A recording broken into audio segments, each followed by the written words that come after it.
Well, where do we start in this one? We'll start with the fact that Tennessee, we now know where they're going. It's not bright and sunny Florida. It is cloudy Nashville. Tennessee will play in the Music City Bowl against Illinois. Woohoo! Yeah, I would go with dark Nashville. It's like cloudy. That game starts at 5:30 Eastern. It'll be basically dark over there. I mean, it's not ideal. I think for Tennessee, this game was more attractive than Tampa. Jacksonville. Jacksonville's always a colder area to go to in Florida than Tampa is for whatever reason. And then, the 27th, 2 days after Christmas versus the 30th. It gets them back here a few days before the portal opens. Illinois, they're a team that I don't know they'll have any opt-outs. So, you're going to face a team that, will have some older players, and we'll see. I mean, maybe Luke Altmaier opts out, but, I could totally see him playing in this game, Jason. Well, that was a quarterback that was mentioned, being a Tennessee quarterback, in the preseason. And if you're Tennessee, you better be ready for a physical football game. Yeah. Because their head coach used to be an SEC coach, and he's going to have his guys ready to play. Yeah. You better be ready to play. It won't be Purdue, it won't be Northwestern. We've played these Big Ten teams in the past.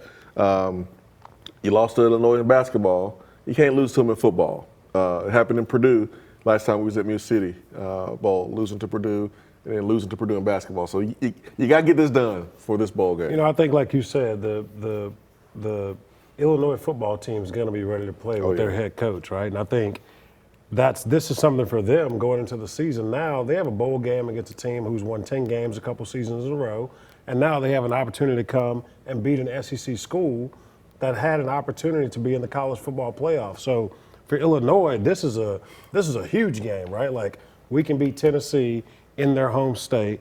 So our guys are going to have to come to play. And Bielema has always been the guy who's going to run the ball, like you said. So it's going to be a physical game. Our guys are going to have to show up, and we'll see what we can do. We have to make this game important and try to get win number 9, however we do it. What do we expect as far as opt-outs? And, it's more and more prevalent in the bowl games. You got a bunch of guys that don't play for whatever reasons. Do we anticipate a lot of that? I expect Joey Aguilar to be Tennessee's starting quarterback. I expect, obviously, Deshaun Bishop to be the running back. That means your starting running back, your starting tailback should be good to go. At receiver, Matthews and Staley, in my opinion, are definitely going to play. The guy you worry about is Brazel. He did get to 1,000. You almost wish he was at 990 or something like that. So he had to dangle the carrot out there to get to 1,000 yards. Back to those numbers. But he got to 1,000 in the last game. He's one I would contemplate. Potentially being one. Lance Hurd would be another. We'll see though. What does Lance Hurd want to do? Is Lance Hurd going pro or not? To me, that's when you opt out, is if you're going pro. Yeah. If you're going to plan on being back in college football next year, at least at the current school you're at, I don't know why you would opt out. Well, Chris Brazel went through senior day as a junior. So looks like he is planning to go to the next level. So if he's planning to go to the next level, I don't understand why he would play in the bowl game, to be honest. Like you said, the only reason I opt out is if you're planning on leaving. So Brazel did it. Hurd, who knows what's going to happen with him. Hurd needs to come back, in my opinion. He needs another year of playing strong. But if you got a first, second round grade, you got to go. You guys, and I don't think he has that grade. Yeah. But what I would tell you though is, you got Lance Hurd, who plays left tackle, and you got David Sanders, who expects to play left tackle. Yeah. So thus, the rubber meets the road. I would tell you somebody ought to call Darnell Wright and understand. Got drafted number 10 by the Chicago Bears, the top team in the NFC. It don't matter. As a right tackle, it don't matter. Yeah. You're right. In the NFL, it's become more of a thing, or it's become a thing of the past, so to speak. Sure. That whole left tackle thing. But agents are the ones that drive that train. Yeah. And kids listen to the agents. Why is it that you guys all played in the bowl games and now they don't? Well, I think because we're old. It was a different criteria. I think when you look at it, your junior year, my sophomore year. Are you playing in a bowl game? We didn't go to a bowl game my junior year. Right, but right. The point what I'm saying is we didn't. We sucked that year. Whoa. The offense did. The defense was elite. We played on offense. Yeah. We stunk it up. We talked about The whole team opt-out game, thing, Austin. the whole It's a team opt-out game. thing happened when Christian McCaffrey and those guys started it. Yeah. When we played, it was really unheard of not to play in a bowl game. Like, it never crossed our mind to not play a football In the game. bowl game, that's when you were going to get some money. Exactly. Like that was like you getting bowl money, Let me you tell getting you when bowl it started. checks. It all comes back to one guy. Kids jumping around, it all comes back to LeBron James. Opting out, maintenance days, all this crap comes back to LeBron James. It does. That's their hero. This era, their hero is LeBron James. What did he teach this era?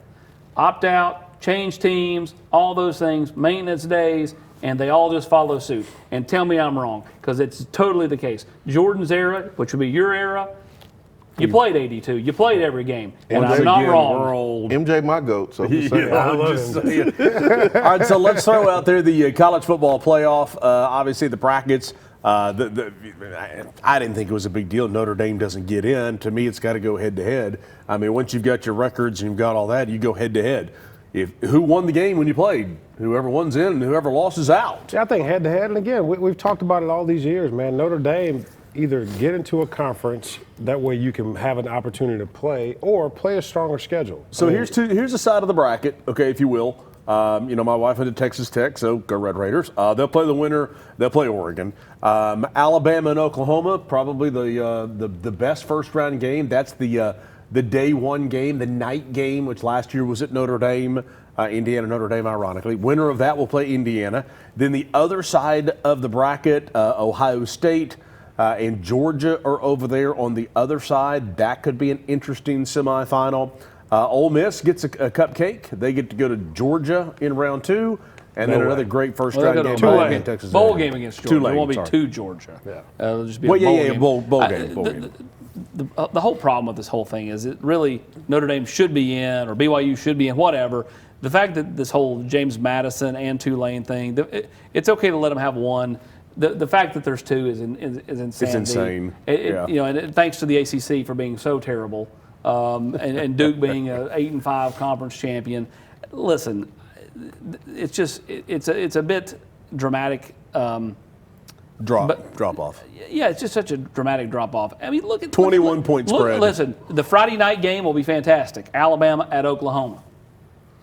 Why in the world is the other marquee quarterfinal game at noon on Saturday? Like, that should be the night game Saturday night. Yeah.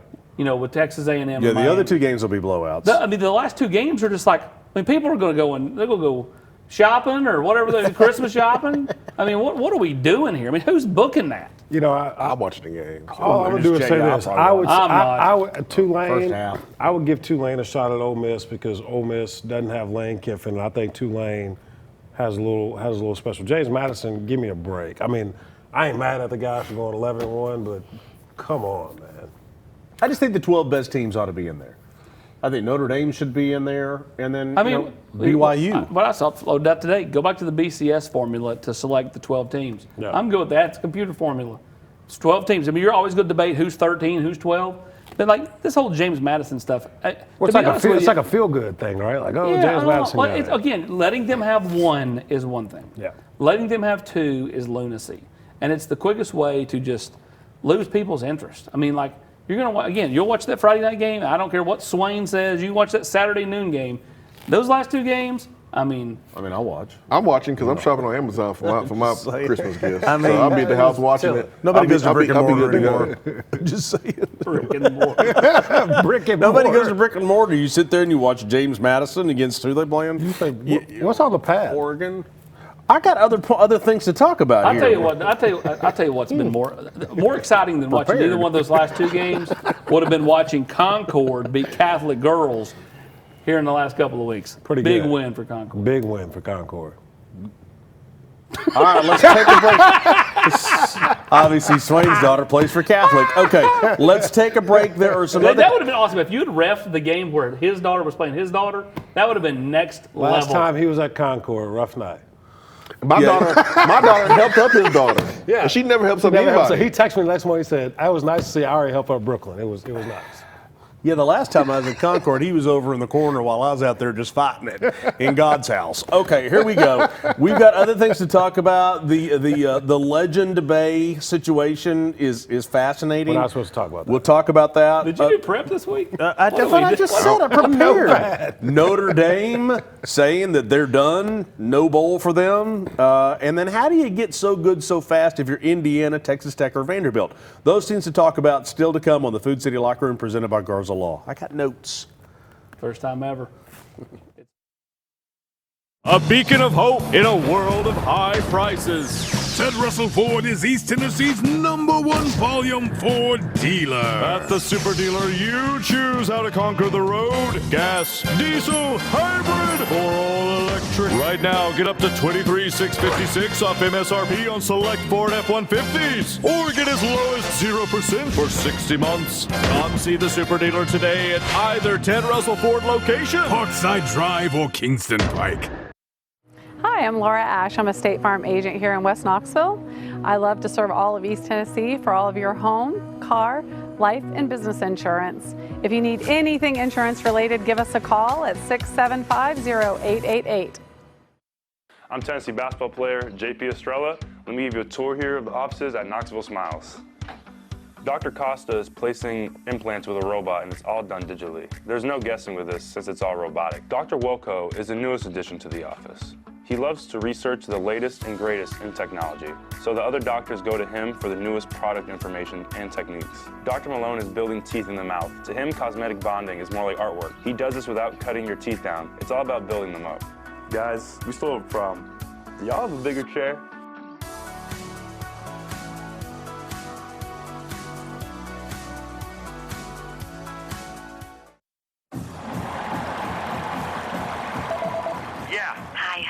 I know you're super busy right now, but I ordered some ribeyes and a few other things for curbside pickup at Food City. Can you grab it on your way home? Sure thing, hon. Gotta run. Wait, did you get some of those twice baked potatoes? Okay, love ya. Really gotta run. Got a lot going on? Let the professional shoppers do the work for you. Just set a pickup time and your groceries will be ready. Try curbside pickup at Food City today. Oh, sorry. We need dog food, too. Well, there's no tailgating experience to be had this weekend unless you're coming to the Commercial Bank Robbery Showcase, our All-Star Game Saturday night. But anyway, Food City, your tailgating headquarters. Place that order online. You could order it, and then you can take it to Nashville. Just saying. That's simply not true, Patrick. You can tailgate anywhere. There doesn't have to be a game. You can tailgate anywhere, Birthday anytime. party, anything. You could tailgate outside the station. Okay, the legend of Legend Bay. North Forney, Texas, which is just outside of DFW, Dallas-Fort Worth area. A confusing situation. He's 17, turns 18 December 24th. He signs with Tennessee, says he didn't really want to, said his mom, brother made him do it, and he really wants to be at Ohio State. What's going to happen? Because it reads Boo Carter all over it again. I say if you don't want to be here, go somewhere else. What's going to happen doesn't matter. What needs to happen is the kid either wants to be here or doesn't want to be here. If you don't want to be here, take your butt to Ohio State. If you want to be here, then come to Tennessee. Next topic. Next on my notepad here, what do you got over here? Next topic. No, I mean, like, listen, Legend Bay seems like a kid that's kind of been all over the map. He's an incredible talent, by the way. You watch him play. Yeah, no doubt. And he's Michael Vick 2.0. Kid was committed here he's really for good. 5 months. Took a trip to Ohio State in early November. Flipped to Ohio State. Tennessee continued to recruit him. Decided to flip back. Called Tennessee on Wednesday. Wanted to flip back. Signed the papers with Tennessee on the phone. Called me after I texted him and said, "Hey man, I'd love to catch up with you." Did an interview with me. And then after that, decided to unravel and talk about all this stuff you just mentioned. So, I mean, that seems like you're a bit all over the map. When you're calling me to do an interview and then going out on social media and saying he was like, made it sound like he was held at gunpoint over there. I'm like, we weren't held at gunpoint when you think did Ohio State talked to him after he signed with Tennessee? Sure they did. Surely Ohio State tampered. It is what it is. Good luck proving it. It's just like in the accusations that the Ohio State media or whatever tried to throw at Tennessee. It's just all a bunch of hubbub. Yep. And so the kid just needs to figure out what he wants to do. If he wants to go to Ohio State, I'm sure Tennessee's going to be willing to let him go to Ohio State. Yeah, he should go.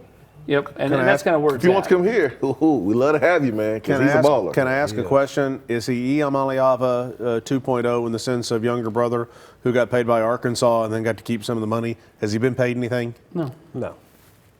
No, because the rev share stuff don't hit till you hit campus. Well, just double checking. I can just see kids saying, "Hey, I got my money." It's like Eric Dickerson got my Trans Am from Texas A&M, but I'm going to SMU. Okay, Notre Dame after they get snubbed by the college. Talk about old men.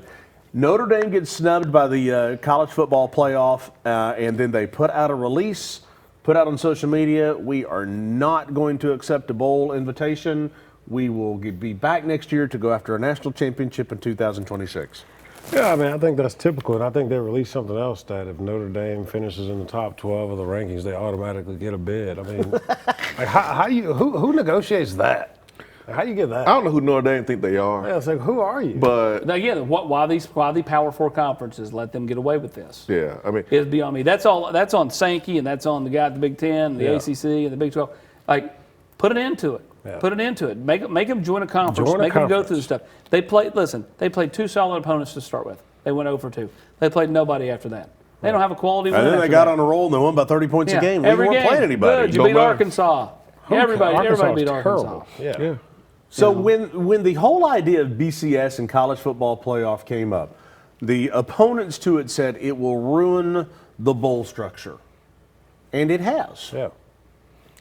if they don't want to play, somebody else will play. I mean, I don't really care if Notre Dame plays in the bowl game or not. That's technically not true. There's been 7 5-7 teams decline a chance to play. Well, somebody else will play in the Birmingham Bowl. Well, somebody else will play. Somebody wants to go Somebody to will play, Birmingham, right? Is Webb ready to suit up? Somebody will Y'all play. gonna coach Lord, yet? no. Lord, no. Somebody will play. We don't have a defense. I mean, over under 114.5. But you know, in all seriousness, do we care that the bowl structure has kind of fallen apart?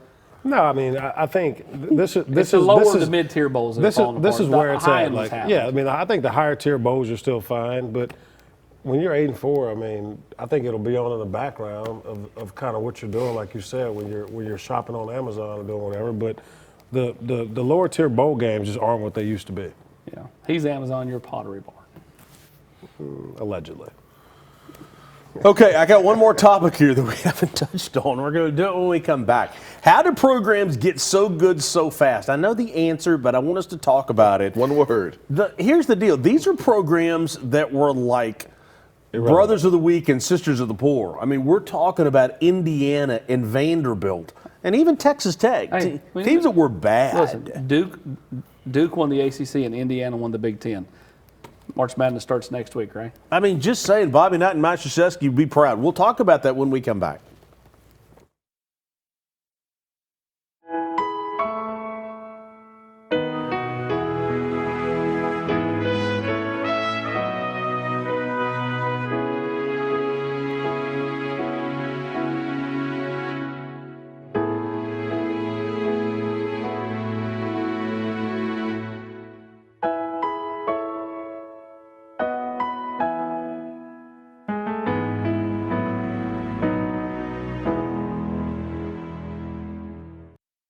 Make your holiday wishes come true when you visit Ted Russell Lincoln Knoxville during the Lincoln Wish List Sales Event. The power of Sanctuary is in your hands with 0% financing, $0 down, and 0 payments for 90 days on select new 2025 Lincoln models. Plus, receive a $1,000 bonus cash on all 2025 Lincolns. It's time to unwrap savings and treat yourself to elegance, comfort, and innovation. Visit Ted Russell Lincoln Knoxville and watch your wishes become a reality during the Lincoln Wish List Sales Event. This water makes my hair so dry and brittle. AquaClear can fix that. Jeez, I hate the way my water smells. AquaClear can fix that. No matter how much lotion I use, my skin is always so dry. AquaClear can fix that.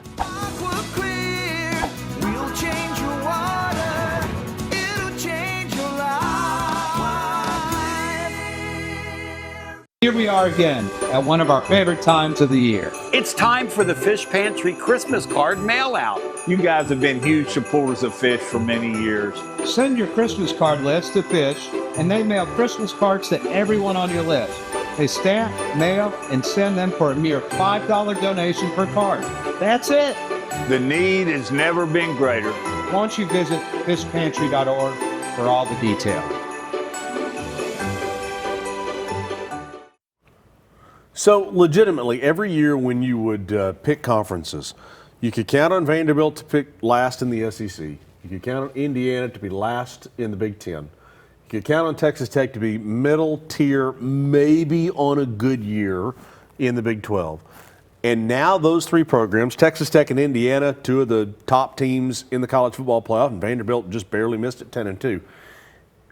How do you get good so fast? I'm sorry, I know it's money. I get it. I understand. But is it solely money? Well, no. For Texas Tech, it's the fact that their conference is weak, and they put a bunch but they're of. still really good.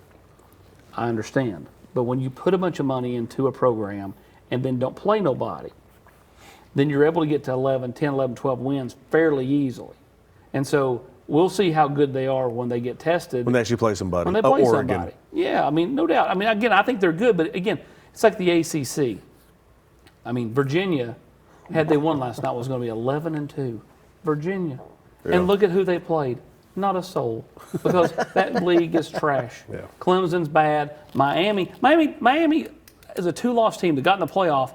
They didn't even make their conference title game because of these crazy tiebreakers. Like, I mean, Duke went 8-5, went 7-5 in the regular season, and won the conference title game 8-5, and they're the ACC champions. And the sideline reporter is asking them, "What's your pitch to make the college football playoff?" Which is a joke. And I was like, "Would you stop?" It's a joke. Would you no, just but I mean, stop? his pitch against James Madison, I actually am with him on that. I mean, at least they beat somebody who James Madison beat. It is so wild to me that like. You can't just put the best 12 teams Correct. in the playoffs. There lies the problem. And like, you think it'd be something? How do you legitimately go? We're going to put James Madison. Okay, so to the point of the three teams that go ahead. Well, I'm getting you back to the point. Yeah. Coaching and money. It's a combination. Yes. You look at Indiana. Kirsinetti told you what he was going to do when he got to Indiana. And he did it. I'm a winner. I'm going to win. And everyone laughed at him. And look what he did in year 1. Year 2, more money, more influence, more belief. That's like same thing happened at Vanderbilt. More belief, million more belief. Yeah. And he did exactly what he told you he was going to do when he talked to the basketball fans at the game. He said he's going to beat Ohio State, and that's what he did. And then you look at Vanderbilt, coaching, Clark Lid. That program is tough, like he is tough. Yep. And then they went to the portal. They fill in some holes here and there. And then the third team was Texas Tech. Money. Theirs is money. and we got to have coaching, too. Don't play anybody. You got to have coaching, too. So it's a combination. You can't have a lot of money but poor coaching. You got to have a combination. If you do, you can turn things around in a year or two or even shorter. I will say this about who you have or have not played. You know, as I said, my wife went to Texas Tech. She and 3 girlfriends that were twirlers at Texas Tech went to the game on Saturday, so she was in Texas for that. And she asked me the other day, we were talking about how many wins they had, and she said, well, who have they beaten? Because she wanted to know how could they compete when they get to the college football playoff. Yeah. And I read through them all, and she goes, oh, well, they haven't played anybody yet. So what happens when they get to play Georgia or Alabama or Ohio State or Indiana or Oregon or somebody? I'm like, well, that's a good question. And we're going to find out. We will find out. I think B2A, that's what's going to happen. What's that mean? Belt to yeah, I meant to say B2B, belt to butt. Yeah, exactly. What's B2B? Sorry? Belt to butt. Belt to butt. He said BTA. Does that have anything to do with 963 or whatever it was that he said last week? 36? No, nothing to do with that. Oh, nothing to do with that? Or 6'7"? Just means a butt kicking. Oh, okay. So you're not with Texas Tech. You don't think they're going to get past Oregon? Oregon's been battle tested in this type of environment. I mean, they went to the college football playoff last year. They lose to Ohio State. Everyone did. But I think Oregon's a little bit better than Texas Tech. But I think it'd be a good game. All right, we'll wrap this thing up when we come back right after this on The Locker Room. Matlock Tire Service and Auto Repair is proud to be celebrating 70 years of serving East Tennessee. That's 70 years of old school customer service, trustworthy auto repair, and of course, great deals on tires. Each one of our 5 convenient East Tennessee locations feature family-friendly waiting areas, and you can schedule appointments and search for tires right on our website at matlocktireservice.com. Modern convenience, hometown values. For 70 years and counting, Matlock Tire Service and Auto Repair. Hello, I'm Dr. Joel Ash, a Knoxville native and the owner of Ash Chiropractic and Wellness. We would like to help you on every step along your health journey, whether that's chiropractic care, soft tissue work, or diet and exercise help. I'm located in the Renaissance Plaza. You can give me a call at 865-671-1000. Hi, I'm Matt Marshall with Exterior Home Solutions. Hi, I'm Dustin Woodson, also with Exterior Home Solutions. We are now easier than ever to find, right off of I-75 and Merchants Road. It's a new location, but the same trusted expertise in roofing and siding that you've come to trust over the past 25 years. Local quality craftsmanship, licensed and insured. For the best and most trusted name in roofing and siding, scan the QR code on your screen. Exterior Home Solutions, when it has to be the best. Community banking is about location and much more. It's about family. We reside in your community. We are a part of your community. At Commercial Bank, our commitment extends beyond the walls of our branches. It's displayed each day in the opportunities we provide, the money we give back, and the time we commit, all to help improve the lives of the people, families, and businesses that make our communities great. Commercial Bank, life made better. Here we are again at one of our favorite times of the year. It's time for the Fish Pantry Christmas card mail out. You guys have been huge supporters of Fish for many years. Send your Christmas card list to Fish, and they mail Christmas cards to everyone on your list. They stamp, mail, and send them for a mere $5 donation per card. That's it. The need has never been greater. Why don't you visit fishpantry.org for all the detail. Well, wherever you are across the state of Tennessee, Marcus Garza and the Garza Law Firm can help you by hiring an out-of-state lawyer to handle your in-state business. Visit GarzaLaw.com. Get the help that you need whenever challenges come your way. I don't know that we actually have keys to the game. I think that's just the graphic that runs at the end of the show here. But there is the Music City Bowl. By the way, speaking of Tennessee and Illinois, Tennessee did lose the game the other night, 13-point loss to Illinois in basketball. So some disappointment there for Tennessee. Yeah, I mean, it comes down to, Nate and Mint, having to figure out how to play at this level. We'll get to that in a second. Actually, we do have keys for the bowl game. Sorry, I thought we were talking basketball. Are we going to have keys for the next month on this bowl game? Sorry. You got to match the physicality for Illinois. The Big Ten, they're going to run the football. They think they can push you around. You have to match the physicality. Exploit the speed advantage. SEC normally has a speed advantage in these type of games. You got to not disappoint Illinois and actually go out there and do that. And then explosive plays on the outside, you got an opportunity to do that. On offense and defensively, you have to limit explosive plays. The last time we played in the Music City Bowl, Purdue had a field day with explosive plays. Can't let it happen in this one. To me, who's the starting quarterback? I know we talked earlier, you said Joey's probably going to be the starter and go from there, but obviously you have some guys behind him that we need to figure out a guy behind him who you need to see if he can play. So we'll see how that goes. Obviously, you want to dominate the line of scrimmage, like you said, Swain.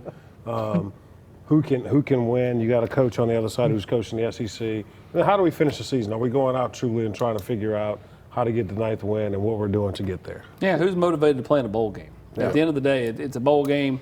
You're playing. Again, my generation, you grew up, you played. This generation, we'll see how motivated this younger group of guys is going into this game. 30 seconds. Do we not want to get a good little sample size of George McIntyre before we get into the offseason? I want to win the game, so I don't really care. Is that why you were shaking your head and smirking over there? Because you really don't. Well, you had an opportunity to play George early this season. You didn't take advantage of it. Now it's about playing the best guy to win the game. And Joey, I think, has deserved the opportunity to start in this game, play this game. How he's carried himself this year. He leads the SEC in passing yards. You can't just sit him down. And here's the other thing. If there's any chance that he wins this appeal, then you play him for that very reason because you never know about him being back.